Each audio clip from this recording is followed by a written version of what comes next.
I'm not here to waste your time, so I'll sum up this video real quick. Every single preseason breakout pick I made came true. I know, isn't that crazy? For the third year in a row, I was perfect. Last spring, I uploaded 5 pitchers I like, 5 hitters I like, and 5 players I dislike to this channel for the upcoming 2023 season. We're gonna go through each pick with my very advanced grading scale, which consists of 2 thumbs up, 1 thumb up, neutral grade, 1 thumbs down, and 2 thumbs down. We'll be starting with the 5 pitchers I liked for the 2023 season.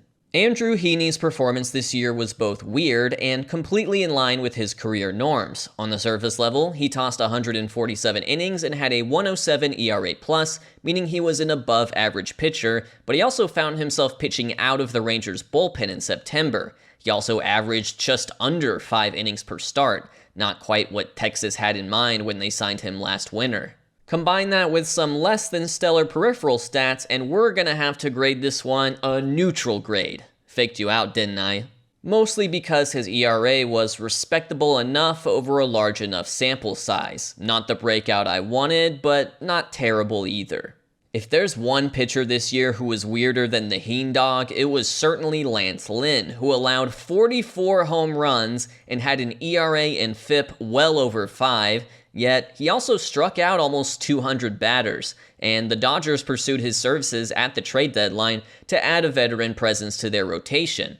With better fly ball luck, this might have been a perfectly adequate season from Lance Lynn, but given that hitters were pouncing on his fastballs in the zone, I have no choice but to grade this pick as 2 thumbs down. This is much more about results than underlying numbers, and a 5.73 ERA is just plain bad. My new tradition is to pick a rookie who hadn't yet played in MLB. It started with the successful breakout pick of Steven Kwan last year, but I wasn't able to keep it up this year, as Brandon Pfaadt, like Lance Lynn, struggled with the long ball and finished with an ERA and FIP above 5. Beginning in May, Pfaadt's first 6 starts with the Diamondbacks were pretty rough, but he did perform a lot better after being sent back down to AAA and returning after the All-Star break. Heck, he was somehow their wildcard Game 1 starter, but again, based on the results, it's a thumbs down. Only 1 thumbs down though, because most baseball fans probably hadn't even heard of this guy last spring. Well, okay, look, this isn't getting any better. You know, picking young guys to break out is a lot easier than picking old guys. The former has the aging curve on their side, whereas for the latter, that aging curve is the enemy. Most players don't improve between their age 35 and 36 seasons, but after a respectable 2022, I thought Carlos Carrasco would surprise people by providing value to what was perceived to be a stacked and crowded Mets rotation. It didn't happen. His hittable fastball was even more hittable this year. He finished with an ERA of nearly 7 across 90 innings, and this is going to be 2 thumbs down for me. It was truly an against-the-grain type pick. I'm starving. I'm an illiterate serf from feudal times. I've sowed the seeds of preseason breakouts, but there's nothing to harvest. My family is wasting away, and my lord is furious. Only one man can save me, and that's my reliever pick, Adbert Alzolay, who had a career year in 2023, 64 innings pitched, and a 2.67 ERA. He was proven to be the best Cubs reliever as he took control of the closer spot and didn't look back, grabbing 22 saves. He previously had just 1 career save before 2023. Miraculously, there is something to harvest. My Adbert tree bears fruit. My family will no longer starve, although my lord will still take most of it. 2 thumbs up. So, for the pitcher picks, that's an overall score of -3, which, in case you didn't know, is bad. But let's see if the 5 hitters I liked for 2023 did any better. 2023 was a year for torque reform. After struggling mightily his rookie season, finishing with a 600 OPS and just 8 homers in 110 games, he rallied back in his sophomore campaign, cranking 31 homers and upping his OPS by 150 points. The former #1 overall pick wasn't a superstar by any means, but he did prove that he could be an above-average hitter and bring some much-needed power to the Detroit Tigers, who sneakily finished second in their division. There's clearly still room to improve for the Torque Daddy in year 3, but I'm completely satisfied with the strides he made. This is going to be 2 thumbs up. His OPS plus went up from 74 to 105. Even though Anthony Santander had a good 2023 season, this was a pick I kind of regret. His true breakout season was 2022, so this was just my way of saying, hey, what he did is sustainable, and I think he'll either keep it up or do even better. He didn't do better, but he did at least keep it up. And although his batting average on base and slugging improved from a year ago, so did the leagues with the elimination of the shift rules. That's why we use stats like OPS+. In 2022, his OPS plus was 120. This year, it was 121, so he basically repeated his breakout season, but didn't really improve, at least not offensively. This is still a thumbs up. He did beat his projections after all, but it is just 1 thumbs up.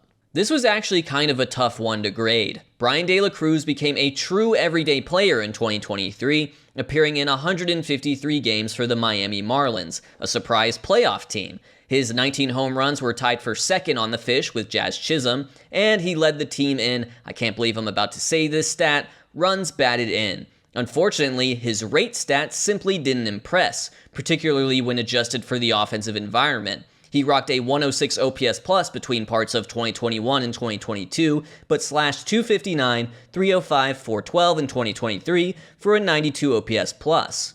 He was a below average hitter by that metric, so for me, it's gonna be 1 thumbs down. Rowdy Tellez was bad this year. He was real bad. His OPS dropped 100 points while the league-wide offensive environment went up due to the rule changes. Rule changes that, mind you, I thought would help him in particular. His power cratered as well, as he hit just 13 homers after hitting 35 in 2022. His performance was so poor that he was left off the Brewers' playoff roster entirely. Not much else to say. This was a bad pick on my part, and I'll take the 2 thumbs down accordingly. You know, to a crazy guy like me, Rowdy Tellez is more like restrained Tellez.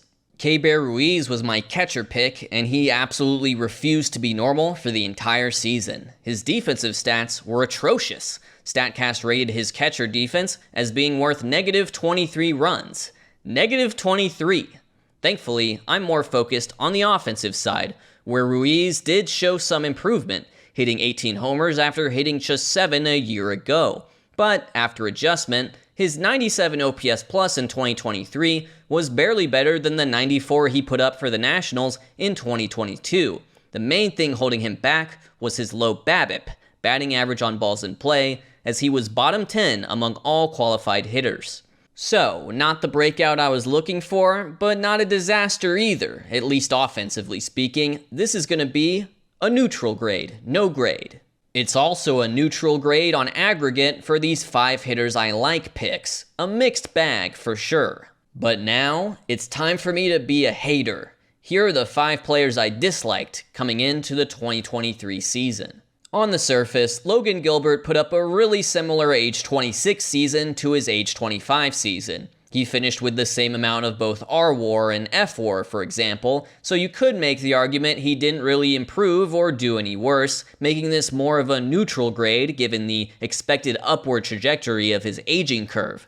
But it was how he did it that made me look bad. He rode his newfound secondaries, particularly his gyro slider, to better peripherals than the year before, and he tacked on a few extra outs as well. This is a thumbs down for me. I was skeptical, and I was proven wrong, although it's not going to be 2 thumbs down because he wasn't a Cy Young candidate or anything. Well, here we go. I'm sure most of you know what happened. The Dodgers placed Julio Urias on administrative leave in early September after an alleged physical altercation between Urias and his wife.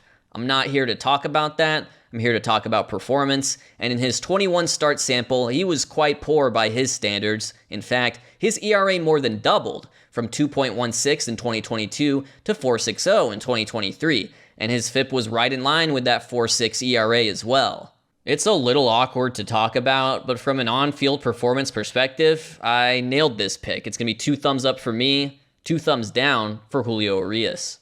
If we can just rewind to last spring training, Vaughn Grissom was the presumptive heir to Dansby Swanson as the Braves shortstop, coming off a rookie year where he slashed .291, .353, .440 in 41 games. I say presumptive because, as we're now aware, Orlando Arcia grabbed that spot and was their everyday shortstop all year. I said Grissom wasn't ready to be a big league shortstop, and his shock demotion to AAA for much of the season, as well as his underperformance in the majors when given a brief chance, proved it. His long-term future with the Braves is now far less certain, and maybe a trade is on the horizon, but until then, this is a +2, 2 thumbs up for me. What did I see worth disliking in Andres Gimenez? He was coming off an age 23 season where he put up a 141 OPS plus and finished 6th in AL MVP voting. Well, there were 2 components of his offensive game that stood out to me. He chased a lot outside the zone, and he didn't actually have a lot of raw power to make up for it. This year, that regression hit hard, as his OPS plus dropped from 141 to 98, completely contrary to his aging curve. He still generates a ton of value with his defense and base running, but I called this one from the get-go. 2 thumbs up for me. I'm hot right now. I'm on a heater. After being concerned about how he'd respond to the new rule changes, Kenley Jansen started the year with a stretch that almost made this pick look like the worst of all time. He had a sub-1 ERA in mid-May. Then he went back and forth between dominant and shaky, as many closers tend to do, ending the season with a 3.63 ERA, 1.26 ERA plus, and just 29 saves because he missed some time with injury. I thought he was about to fall apart in his age 35 season, and to his credit, he definitely didn't. This was mostly just a repeat of his 2022 season with the Braves, just in a Red Sox uniform. As such, this is a thumbs down for me. He was once again a completely serviceable big league closer, although far from the best. That brings me to a +4 score on the players I disliked, once again proving I'm more effective as a hater than a lover. Adding all the picks together, I finished with a measly +1, my worst performance so far in the 3 years I've done this. But that's okay, because I learned a lot this year, and I'm excited to show off what I learned in 2024. That's right, I'm making the guarantee. In 2024, I'm gonna crush these picks. Next up is my reaction to this year's Foolish 50. You won't want to miss that. And you also won't want to miss a chance to use code FOOLISH on SeatGeek for $20 off your next ticket purchase. Could be a concert, could be a sporting event, could be a comedy show. Doesn't have to be the baseball game. Code FOOLISH, $20 off.